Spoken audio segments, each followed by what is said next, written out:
Hello, I am your host, Mike Gelb, and welcome to the Consumer VC, where we're going to be diving into the world of venture capital and consumer-facing startups. On today's episode, we have our first Los Angeles investor, Anna Barbe, who is the managing director of Techstars LA. For all founders in the Los Angeles area, applications to be part of Techstars LA 2020 cohort are open. You have until April 5th, 2020 to apply. The link is also in the show notes. Techstars is a global seed accelerator and worldwide network that helps entrepreneurs succeed and is currently in over 150 countries worldwide. Wow. Some of their alumni include ClassPass, PillPack, and Contently. Previously, Anna has experience as a corporate lawyer, McKinsey consultant, product executive, and entrepreneur in ed tech, retail, and e-commerce. On this episode, we're going to talk to Anna about the inner workings of the Techstars Accelerator program, Los Angeles tech ecosystem, and much, much more. So without further ado, here's Anna.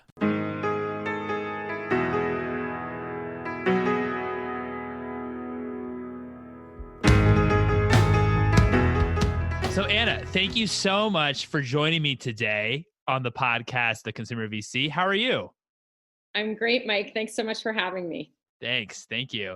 So you are a lawyer, you worked at McKinsey, and what attracted you to kind of shift and work with early stage startups?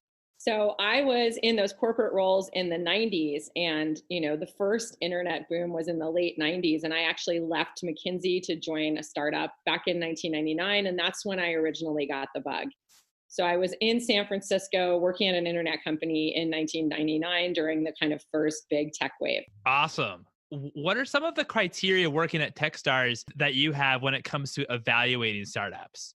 I know as an accelerator, it's very early in the cycle, but you're also past the incubation stage. Do founders need to have a beta product, and can they be pre-revenue? Yeah, so two questions there. So first of all, just to set the stage, Techstars is the global network that helps entrepreneurs succeed. And the main way we do that is through these accelerator programs. And the one that I run is Techstars LA, which focuses on investing in LA companies. So every year we bring together 10 companies, most of whom are building their businesses in LA, which is interesting because then the experience for them isn't just about going through this 12-week program. It's about being part of a community that's here in LA. That includes the alums that have come through the program before. So we now have 30 companies that have gone through this program, most of whom are building here in LA, along with another 40 companies that went through other Techstars programs that are here. So there's actually quite a big community. So that's kind of the context of what we do. In terms of, and then you asked about the stage, that's right for coming into the program. So the ideal stage, I would call it sort of pre-seed. So you've got a team together, you've built a product, you may be in the market, have some revenue. But the main point is there has to be a product that's ready to get in front of customers so that you can test and learn rapidly. And you have to have the team that's able to kind of formulate hypotheses about where you're going to find product market fit and test those hypotheses, because Techstars is set up on a weekly rapid learning cycle to help you find product market fit and gain traction. And if you don't have either the product or the right stage or the team to do that, it's going to be much harder to get a lot of value out of the program. So on the flip side, I would say there's such a thing as maybe too far along. So for example, if you've got a pretty big team and let's say you've developed a big consulting business, which is paying the bills, and that's occupying a lot of your team's time, and that team might not have the time or the kind of agility to quickly make pivots, just might not be as agile or as movable, then that team also might not be a good fit. So there's kind of a sweet spot in the middle. And then, in terms of so that's about the stage. And then the other part of your question was about, the qualities. And that's really where I think, the magic is looking for founders who are curious, who are coming in wanting to learn, as opposing to think that they have the business plan and the go-to-market strategy all mapped out. Founders who have an incredible conviction about wanting to create something and bring something new into the world, but are incredibly open about what that looks like or the how of doing that. Founders who are humble, who have the ability to say, I made a mistake. I think when you're a founder, you have to get really, really good at just saying, I was wrong, I was wrong, I was wrong over and over again, and just accepting that you were wrong and moving in a different direction and learning. And then, sense of humor and kind of grit, kind of stick-to-itiveness, the kind of founders that, are really committed to doing this for the long haul. I have never met a founder, including founders of companies that are widely seen as overnight successes, who didn't work at it and, for years on end. So knowing that that's what's ahead, I want to see people that have that kind of grit and tenacity. That makes a lot of sense. So would you mind just taking me through Techstars and an accelerator? I know it's 3 months long, but what does actually that entail? So the program, we've done this program now almost 200 times since Techstars was first launched in Boulder, Colorado in 2007. So, and we keep working with the format, and it gets better every time we do another Techstars program somewhere in the world. So it's a 12-week program, and it's roughly divided into 3 sections. So the first section is mentor office hours, and we bring in really an amazing group of people who volunteer their time to mentor companies, most of whom are serial exited founders themselves and just want to give back to the community.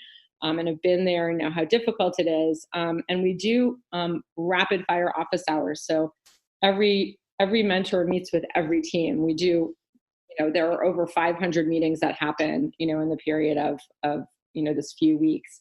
And so what the benefit of that for the founders is, one, getting a lot of feedback all at once from a bunch of different voices on how they're talking about the business and what their plan is. The second benefit is finding people, rapidly expanding their network of people that can help them get answers, make connections, and move forward and get where they need to go. The third benefit is finding a smaller group of people who actually want to roll up their sleeves and kind of work with the company over the 12 weeks. To actually dig in and do work. So that's a kind of dating process, almost a matching process, where the companies say who they'd like to have as a lead mentor, and the mentors pick who they want to work with. And so you end up with this virtual advisory board that helps you get through the program.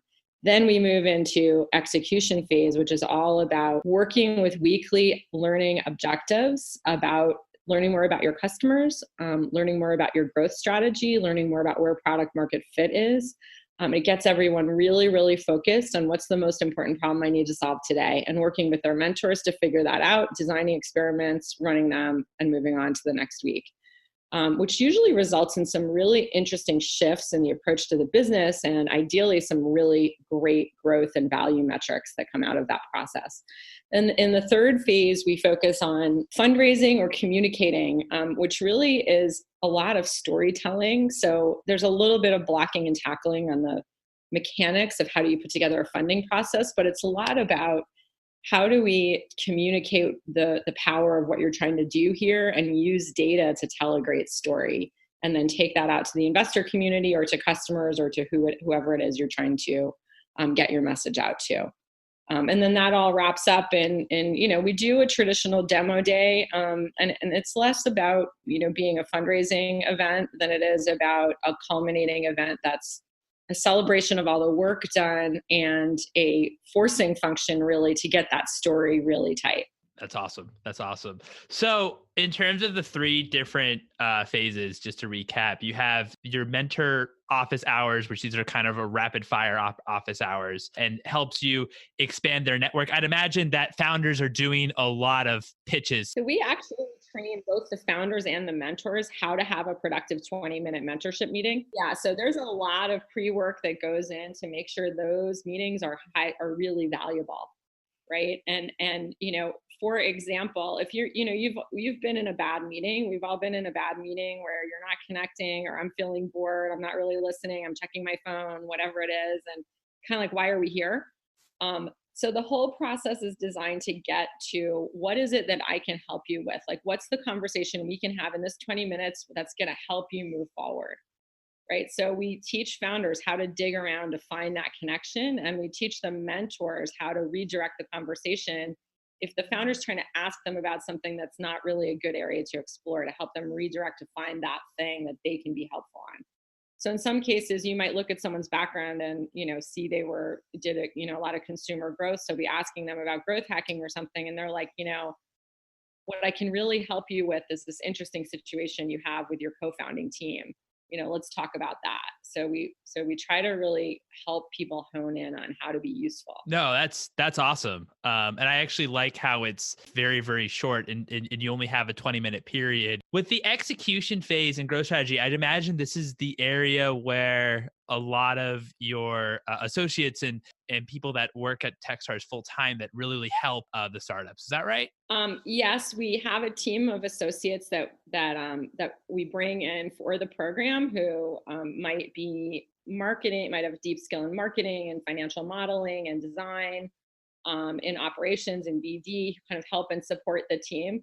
But the anchor of that process is really, it's based on inquiry, on asking great questions. So figuring out what's the most important problem I need to solve. How can I create a weekly objective to learn more about that problem? And then how can I test and learn? And, so a lot of that is really driven by the founders. And what we're hoping is not only so we use OKRs, we use objectives and key results and setting them weekly and publishing them to the group. So another important aspect is kind of transparency and authenticity with the group. We all keep each other honest about what we're picking to work on that week and whether it's really important and meaningful and whether we actually did the work. And then everybody reports back to the group. So a lot of the real work goes in, the work is all in, are you asking the right question? It's not in what work are you doing? It's like, what question are you trying to answer? So we really try to focus everyone on like asking the right questions that are going to make a difference in moving them forward. So I'll give you an example, right? Through the lens of consumer, right? So let's say there's a consumer business. This was a company from a couple of years ago that, I'll change some of the details, but, and the founders want to keep working on finding the right channel for customer acquisition. So what they want to do is keep testing different customer acquisition channels to see where they can get the cheapest customer acquisition cost. In the meantime, if you look at their customer behavior, their engagement and retention numbers are terrible, right? So basically they're pouring these customers into the top of the funnel and they're losing them all down at the bottom, right? There is no point on asking questions about customer acquisition until you solve engagement and retention. So what we help companies do is hone in on where do they need to be focused? What do they need to be working on right now? And doing those things in the right order. So we were able to get that team off of, forget about customer acquisition for now. Let's focus on why are people not sticking with this? How can you get them to retain? What are they not getting here that they need? What are the features and content that you can build in this product that are going to keep them? Another interview that I conducted for the podcast, I spoke with an investor about how she really is focused in on engagement. Like those are kind of the metrics that she uses to measure product market fit. Yeah. And I'll tell you why I think that with respect to consumer, because I think at the early stages, customer acquisition costs for consumer business is almost meaningless because your numbers are so small that you're likely capturing either a really particular vertical or your early adopters. There's a strong effect of sort of people that you know already and your own personal network. So it's meaningless to say you have a great CAC when you're talking about low numbers. But engagement and retention right from the beginning, regardless of where those customers came from, is extremely telling. So the CAC is always going to change as you grow, right? It's going to go up.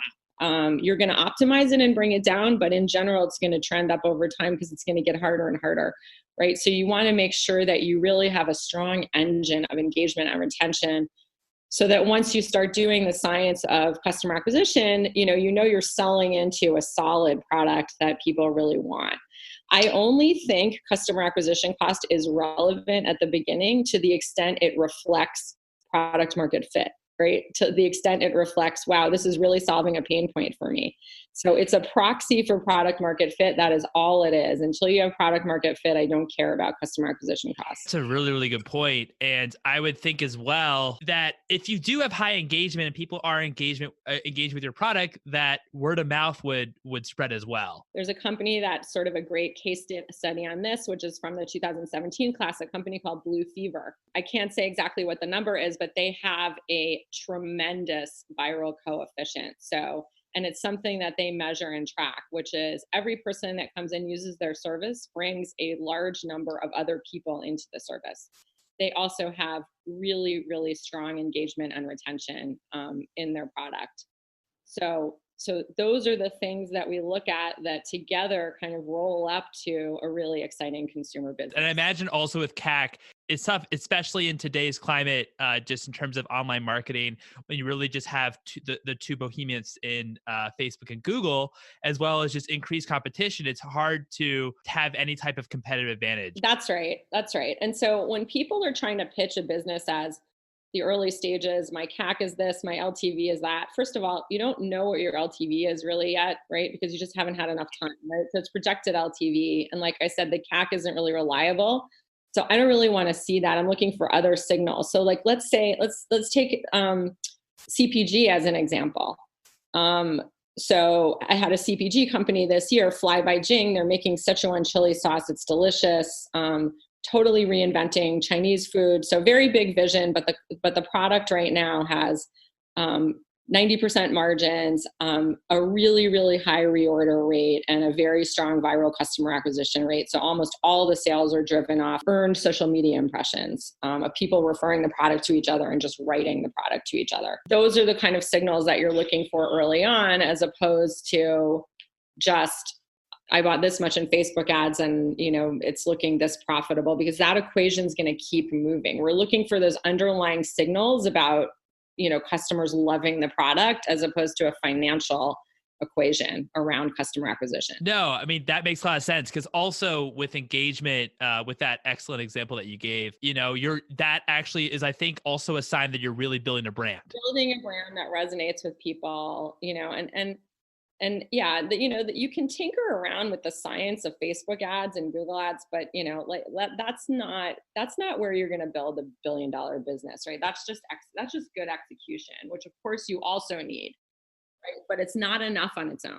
Just taking a step back, because I know that I spoke to another investor that works at a accelerator, and they said that a lot of their applicants, it can sometimes be easy in terms of the actual sourcing funnel to divvy out maybe one that a opportunity that's interesting than not interesting, because some of the ideas that people send or projects are working on are more about in the incubation stage, not really the accelerator stage. So I just wanted to hear if you can just, I know this is kind of a rudimentary question, but just describe the differences between an incubator and a accelerator. Sure. So an incubator would really be, the model would be something like Idea Lab or Science incubates a lot of ideas. So two local LA examples, where the incubation team actually might come up with an idea and match a founder with it, and then work with that founder to develop and then spin out the idea. So, or a founder might come in and spend some time there workshopping some ideas, and the incubator team, along with the founder, might select one of those ideas to develop and then spin it out into a company. So it's generally, the idea is it's an incubator. So if you think about the egg kind of analogy, right, the idea is hatched at the incubator, as opposed to an accelerator where you're coming in with something that exists and is fully formed and you have a team to execute it. And what we're doing is adding fuel, right? And I think one important difference, to illustrate that even further is, when I look at companies and founding teams, one of the questions I ask myself before I bring a company into Techstars is this a CEO that I would be willing to work for? I want to have the feeling. And so it's not, I'm the expert and I'm going to teach you. It's like, is this someone I want to follow? Right? I want to have that level of conviction about a team and a CEO before I bring them in, because we are going to invest a lot in them, and we want to know that they can go out after Techstars and, potentially build a huge company. So I think sometimes people get the sense of an accelerator that it's school and, and they're like, I don't need instruction. I know what I'm doing. I want people who know what they're doing and who think they know what they're doing and who have confidence in their decision-making abilities. The best founders to me are founders that have experience and bring a lot of experience in, but know how to ask for help and implement help when they get it. Right. That makes sense. I mean, founders that are also teachable. But have a lot of skill in the first place, right? So I'll tell you, like, the iconic founder that I love is someone, the Fly by Jing example again. Jenny Gao has a great brand management background from Procter and Gamble, and also is a world-renowned food expert, right? And she's set up her whole supply chain already on her own. She doesn't need, to go to school to learn how to do those things, but she understands how to ask questions and get input and then interpret that input, right? But using her own, extensive background and decision-making skills. Right. No, absolutely. I've also heard from other investors, not only, the pedigree and resume from the actual, CEO and founder, but also on the team that they're able to build, if they're actually able to lure people that come from maybe, very high paying jobs at wonderful institutions, able to, take a chance and quit and quit their jobs and leave and actually join them on the team. That is totally right. I call that, and I need a better analogy, so let me know if you have one, but I call that the Pied Piper effect. And I don't mean the Silicon Valley TV show. I mean literally the Pied Piper of the fable, with blowing the flute and all of the rats following behind, right? So we look for founders who are Pied Pipers who have the ability to get people to follow them. I love that analogy. That's great. No, it's terrible because in the analogy, the other people are rats, and I think the Pied Piper actually blows the flute and they jump off a cliff. I need a better analogy. All right. Well, I will certainly try to work on one, or I'll even ask our viewers if they actually have any better analogies. Thank you. We'll certainly include that in the show notes. What makes consumers so hard to invest in? Sure. I mean, I think some of the challenges of consumer are around growth, and around the idea that you may have product market fit early and, scaling can still be tough because you're constantly having to go out and hire new consumers. I think for a lot of consumer businesses, switching costs are much lower. So you may have a lot more kind of volatility in LTV than you might have with enterprise. I think people look at enterprise, especially SaaS, as, and the grass is always greener, but they look at enterprise as it's a formula. You sign up customers, you generate sales, monthly fee, then all you need to do is make sure people don't churn, right? It seems simpler. Whereas with consumer, you're constantly having to innovate, constantly having to grow into new customer segments, constantly having to find new acquisition channels. It's just a lot, there's a lot more rapid change. But, and I think it's hard at the early stages to really find and invest in companies that it's clear from the beginning are going to be able to build a compelling brand because you just don't have that data early on. I think that's extremely well put. I had another investor said that the reason why he loves consumer is that consumers are fickle. And that's what makes it as well really, really exciting and really, really hard at the same time. Well, I love that. It's sort of the glass half full perspective, right? I love consumer because consumers are fickle. Right. Exactly. And I mean, how I think about it is, especially in like the product market fit phase, in enterprise, at least you can talk to potential customers and ask them what are their pain points and maybe build a product that addresses maybe one of their pain points. And you can get that customer feedback. Where in consumer, I feel like that's just a harder thing to do. I think that's true. And I think part of it is people don't necessarily know what they like. And you couldn't say to a customer, what's your pain point? If you're trying to sell them shoes, right?